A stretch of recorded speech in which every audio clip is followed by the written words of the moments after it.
Hi friends, చూడండి మనం market నుంచి చేపలు తెస్తాం కదా, పెద్ద చేపలు, బొచ్చు, శీలావతి ఇలాంటివి. అది తీసుకొచ్చి మనం ఇంట్లో కడుగుతాం. వాళ్ళు పైన బొలుసు ఒకటి తీసేసి ఇచ్చేస్తారు మనకి. మనం కడుగుతాము. ఇలా కడిగాక ఇవన్నీ పోవు, ఇవి వస్తాయి. ఇవి ఉంటాయి కదా చూడండి, ఇక్కడ బ్లాక్ గాన అలాంటివి ఉంటప్పుడు మనం ఇదిగో ఇక్కడ మనం కొబ్బరి తురుము అలాంటిది ఉంటుంది కదా, దాంతోనే ఇదిగోండి ఇలా పెట్టి జస్ట్ ఇలా చేస్తే ఈ బ్లాక్ ఇవన్నీ వచ్చేస్తాయి. మనం కూరలో గట్టా వేసేటప్పుడు అవి పైకి తేలుతూ మనకి అసహ్యంగా కనిపిస్తాయి కదా, అలా తేలకుండా ఉంటాయి. చూడండి ఎలాగొచ్చేస్తుందో, ఎలాగొచ్చేస్తుంది చూసారా? ఇవి ఇలా పడిపోతాయి అన్నమాట. చూడండి ఇందులో వచ్చేస్తుంది, క్లీన్గా అయిపోద్ది. చేప ముక్క కూడా నీట్గానే అవతల కూడా తెల్లగా వచ్చేస్తుంది. ఇలాగా ఈ టిప్ మీ అందరికీ యూస్ అవుతుంది అని చెప్పాను, ట్రై చేసి చూడండి.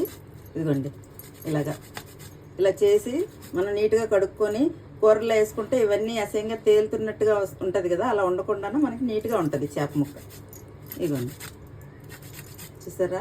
టిప్ కనుక మీకు యూస్ అవుతే ట్రై చేసి చూడండి. మా ఛానల్కి ఒక లైక్ చేయండి.